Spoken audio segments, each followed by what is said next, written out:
La veille du départ de Monsieur de la Marche, après l'envoi de la lettre de l'abbé, il s'était passé dans la Varenne un petit événement qui me causa en Amérique une surprise agréable et plaisante, et qui d'ailleurs s'enchaîna d'une manière remarquable aux événements les plus importants de ma vie, ainsi que vous le verrez plus tard.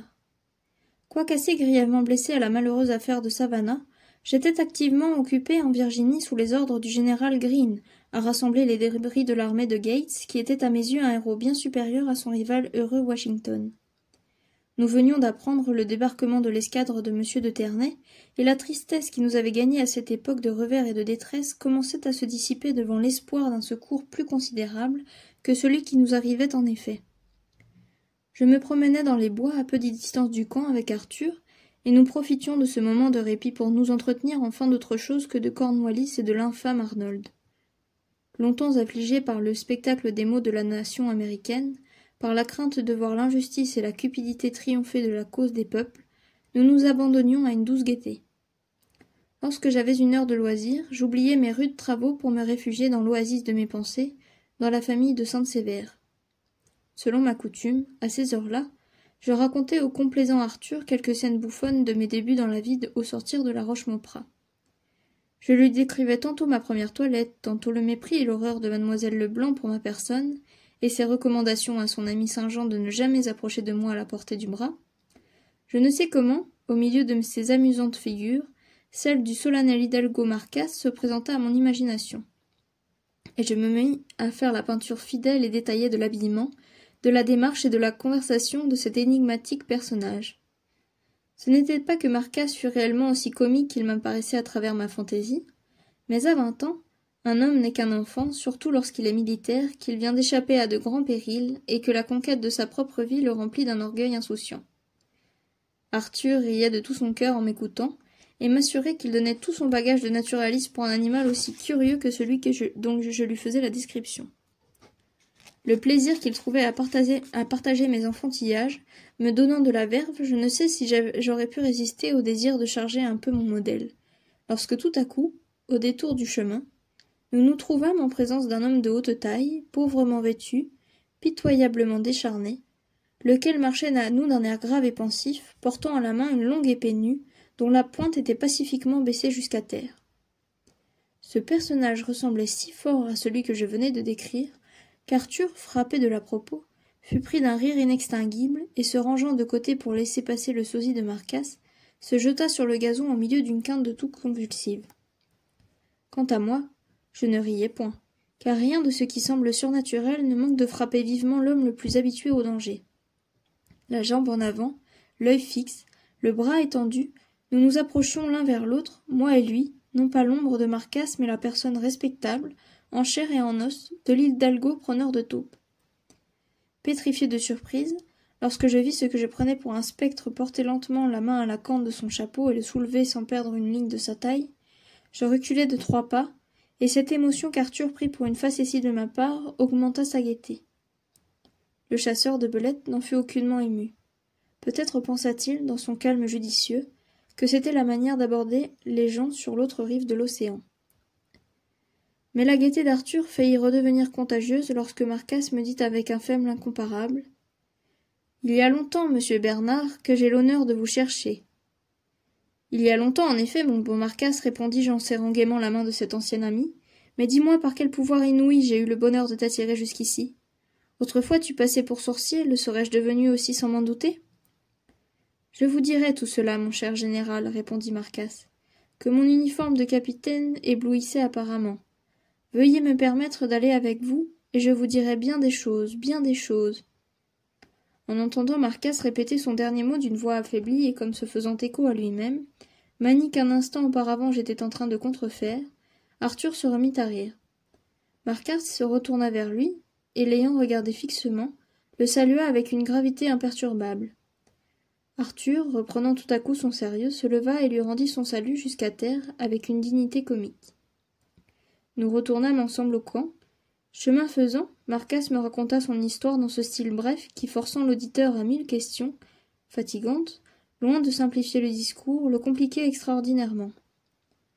Ce fut un grand divertissement pour Arthur, mais Comme vous ne trouveriez pas le même plaisir à entendre une relation exacte de cet interminable dialogue, je me bornerai à vous dire comment Marcasse s'était décidé à quitter sa patrie et ses amis pour apporter à la cause américaine le secours de sa langue épée. Monsieur de la Marche partait pour l'Amérique à l'époque où Marcasse, installé à son château du Berry pour 8 jours, faisait sa ronde annuelle sur les poutres et les solives des greniers. La maison du comte, bouleversée de ses départs, se livrait à de merveilleux commentaires sur ce pays lointain, plein de dangers et de prodiges, d'où l'on ne revenait jamais, suivant les beaux esprits du village, qu'avec une fortune si considérable et tant de lingots d'or et d'argent qu'il fallait 10 vaisseaux pour les rapporter. Sous son extérieur glacé, Don Marcasse, semblable au volcan hyperboréen, cachait une imagination brûlante, un amour passionné pour l'extraordinaire. Habitué à vivre en équilibre sur les airs des charpentes, dans une région évidemment plus élevée que les autres hommes, et n'étant pas insensible à la gloire d'étonner chaque jour les assistants par la hardiesse et la tranquillité de ses manœuvres acrobatiques, il se laissa enflammer par la peinture de l'Eldorado. Et cette fantaisie fut d'autant plus vive que, selon son habitude, il ne s'en ouvrit à personne. Monsieur de la Marche fut donc fort surpris lorsque, la veille de son départ, Marcasse se présenta devant lui et lui proposa de l'accompagner en Amérique en qualité de valet de chambre. En vain, monsieur de la Marche lui représenta qu'il était bien vieux pour quitter son état et pour courir les chances d'une existence nouvelle. Marcasse montra tant de fermeté qu'il finit par le convaincre. Plusieurs raisons déterminèrent monsieur de la Marche à faire ce singulier choix. Il avait résolu d'amener un domestique encore plus âgé que le chasseur de belettes et qui ne le suivait qu'avec beaucoup de répugnance. Mais cet homme avait toute sa confiance, faveur que monsieur de la Marche accordait difficilement, n'ayant du train d'un homme de qualité que l'apparence, et voulant être servi avec économie, prudence et fidélité.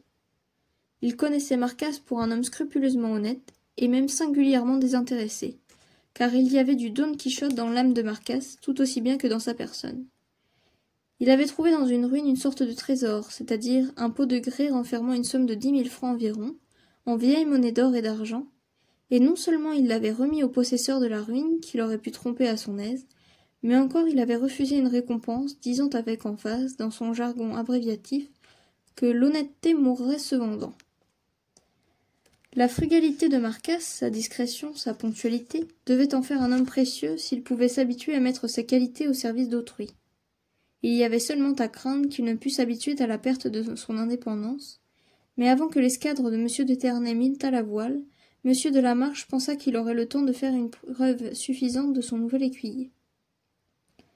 De son côté, Marcasse éprouva bien quelques regrets en prenant congé de ses amis et de son pays, car s'il avait des amis partout une patrie, comme il disait, faisant allusion à sa vie errante, il avait pour la Varenne une préférence bien marquée, et de tous ses châteaux, car il avait pour coutume d'appeler sien tous ses gîtes, le château de Sainte-Sévère était le seul où il arriva avec plaisir et dont il s'éloigna avec regret. Un jour que le pied lui avait manqué sur la toiture et qu'il avait fait une chute assez grave, Edmé, encore enfant, avait gagné son cœur par les pleurs que cet accident lui avait fait répandre et par les soins naïfs qu'elle lui avait donnés. Depuis que Patience habitait à la lisière du parc, Marcasse sentait encore plus d'attrait pour Sainte-Sévère, car Patience était le reste de Marcasse.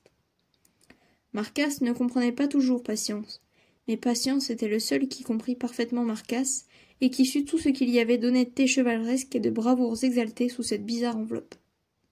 Prosterné devant la supériorité intellectuelle du solitaire, le chasseur de belettes s'arrêtait respectueusement lorsque la verve poétique, s'emparant de Patience, devenait inintelligible pour son modeste ami. Alors Marcasse, avec une touchante douceur et s'abstenant de questions et de remarques déplacées, baissait les yeux et faisait signe de la tête de temps à autre, comme s'il eût compris et approuvé, donnait du moins à son ami l'innocent plaisir d'être écouté sans contradiction. Cependant Marcasse en avait compris assez pour embrasser les idées républicaines et pour partager les romanesques espérances du nivellement universel et de retour à l'égalité de l'âge d'or que nourrissait ardemment le bonhomme Patience. Ayant plusieurs fois ouï dire à son ami qu'il fallait cultiver ses doctrines avec prudence, précepte que d'ailleurs Patience n'observait guère pour son propre compte, l'hidalgo, puissamment aidé par son habitude et son penchant, ne parlait jamais de sa philosophie, mais il faisait une propagande plus efficace en colportant du château à la chaumière et de la maison bourgeoise à la ferme ses petites éditions à bon marché de la science du bonheur Richard, et d'autres menus traités du patriotisme populaire, que selon la société jésuitique, une société secrète de philosophes voltairiens, vouée aux pratiques diaboliques de la franc-maçonnerie, faisait circuler gratis dans les basses classes. Il y avait donc autant d'enthousiasme révolutionnaire que d'amour pour les aventures dans la subite résolution de Marcasse. Depuis longtemps, le Loir et la Fouine lui paraissaient des ennemis trop faibles, et l'air au grain un champ trop resserré pour sa valeur inquiète. Il lisait chaque jour les journaux de la veille dans l'office des bonnes maisons qu'il parcourait. Et cette guerre d'Amérique, qu'on signalait comme le réveil de la justice et de la liberté dans l'univers, lui avait semblé d'avoir amené une révolution en France. Il est vrai qu'il prenait au pied de la lettre cette influence des idées qu'il devait traverser les mers et venir s'emparer des esprits sur notre continent. Il voyait en rêve une armée d'Américains victorieux descendant de nombreux vaisseaux et apportant l'olivier de paix et de la corne d'abondance à la nation française. Il se voyait dans ce même rêve commandant une légion héroïque et réapparaissant dans la Varenne, guerrier, législateur, émule de Washington, supprimant les abus, renversant les grandes fortunes, dotant chaque prolétaire d'une pension convenable, et au milieu de ces vastes rigoureuses mesures, protégeant les bons et loyaux nobles, et leur conservant une existence honorable. Il est inutile de dire que les nécessités douloureuses des grandes crises politiques n'entraient point dans l'esprit de Marcasse, et que pas une goutte de sang répandue ne venait souiller les romanesques tableaux que Patience déroulait devant ses yeux. Il y avait loin de ces espérants gigantesques au métier des valets de chambre de M. de la Marche. Mais Marcasse n'avait pas d'autre chemin pour arriver à son but. Les cadres du corps d'armée destiné pour l'Amérique étaient remplis depuis longtemps, et ce n'était qu'en qualité de passager attaché à l'expédition qu'il pouvait prendre place sur un bâtiment marchand à la suite de l'escadre. Il avait questionné l'abbé sur tout cela sans lui dire son projet. Son départ fut un coup de théâtre pour tous les habitants de la Varenne. À peine eut-il mis le pied sur le rivage de l'Union qu'il sentit un besoin irrésistible de prendre son grand chapeau et sa grande épée, et d'aller tout seul devant lui à travers bois, comme il avait coutume de faire dans son pays. Mais sa conscience lui défendait de quitter son maître après avoir contracté l'engagement de le servir. Il avait compté sur la fortune, et la fortune le seconda. La guerre étant beaucoup plus meurtrière et plus active qu'on ne s'y attendait, M. de la Marche craignait à tort d'être embarrassé par la santé débile de son maître écuyer.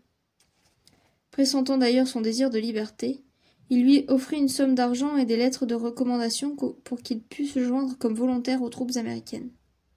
Marcasse, sachant la fortune de son maître, refusa l'argent, n'accepta que les recommandations, et partit léger comme la plus agile des belettes qu'il eût jamais oxyse.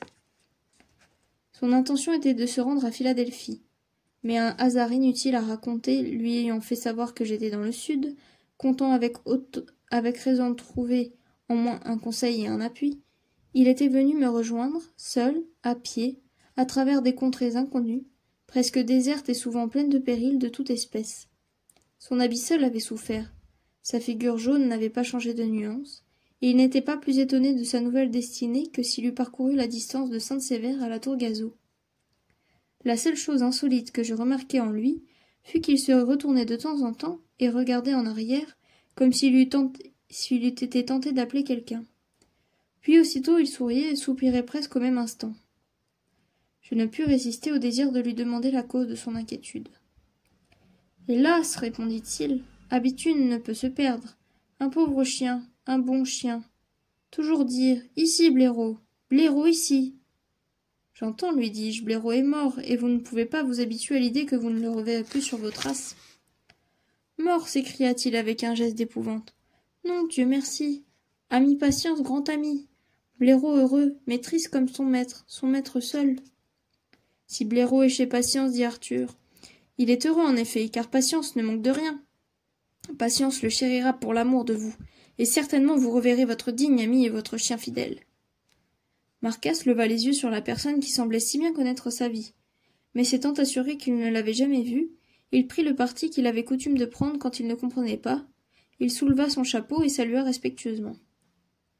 Marcasse fut à ma prompte recommandation enrôlé sous mes ordres, et peu de temps après il fut nommé sergent. Ce digne homme fit toute la campagne avec moi et la fit bravement. Et lorsqu'en 1782 je passai sous le drapeau de ma nation et rejoignis l'armée de Rochambeau, il me suivit, voulant partager mon sort jusqu'à la fin. Dans les premiers jours, il fut pour moi un amusement plutôt qu'une société, mais bientôt sa bonne conduite et son intrépidité calme lui méritèrent l'estime de tous, et j'eus lieu d'être fier de mon protégé. Arthur aussi le prit en grande amitié, et hors du service, il nous accompagnait dans toutes nos promenades, portant la boîte du naturaliste et perforant les serpents de son épée. Mais lorsque j'essayais de le faire parler de ma cousine, il ne me satisfit point. Soit qu'il ne comprit pas l'intérêt que je mettais à savoir sur tous les détails de la vie qu'elle menait loin de moi, soit qu'il ne fût fait à cet égard une de ces lois invariables qui gouvernaient sa conscience, jamais je ne pus obtenir une solution claire aux doutes qu'il me tourmentait. Il me dit bien d'abord qu'il n'était question de son mariage avec personne, mais quelque habitué que je fusse à la manière vague dont il s'exprimait, je m'imaginais qu'il avait fait cette réponse avec embarras et de l'air d'un homme qui s'est engagé à garder un secret. L'honneur me défendait d'insister au point de lui laisser voir mes espérances. Il y eut donc toujours entre nous un point douloureux auquel j'évitais de toucher, et sur lequel, malgré moi, je me trouvais revenir toujours. Tant qu'Arthur fut près de moi, je gardai ma raison, j'interprétai les lettres d'Edmé dans le sens le plus loyal, mais quand j'eus la douleur de me séparer de lui, mes souffrances se réveillèrent, et le séjour de l'Amérique me pesa de plus en plus. Cette séparation eut lieu lorsque je quittai l'armée américaine pour faire la guerre sous les ordres du général français. Arthur était américain, et il n'attendait d'ailleurs que l'issue de la guerre pour se retirer du service et se fixer à Boston, auprès du docteur Cooper, qu'il aimait comme un fils, et qui se chargea de l'attacher à la bibliothèque de la Société de Philadelphie, en qualité de bibliothécaire principal. C'était tout ce qu'Arthur avait désiré comme récompense de ses travaux. Les événements qui remplirent ces dernières années appartiennent à l'histoire. Je vis la paix proclamer l'existence des États-Unis avec une joie toute personnelle. Le chagrin s'était emparé de moi, ma passion n'avait fait que grandir et ne laissait point de place aux enivrements de la gloire militaire. J'allais avant mon départ embrasser Arthur, et je m'embarquai avec le brave Marcasse, partagé entre la douleur de quitter mon seul ami et la joie de revoir mes seuls amours. L'escadre dont je faisais partie éprouva de grandes vicissitudes dans la traversée, et plusieurs fois je renonçai à l'espérance de mettre jamais un genou en terre devant Edmé, sous les grands chênes de Sainte-Sévère. Enfin, après une dernière tempête essuyée sur les côtes de France, je mis le pied sur les grèves de la Bretagne, et je tombai dans les bras de mon pauvre sergent, qui avait supporté, sinon avec plus de force physique, du moins avec plus de tranquillité morale, les maux communs, et nos larmes se confondirent.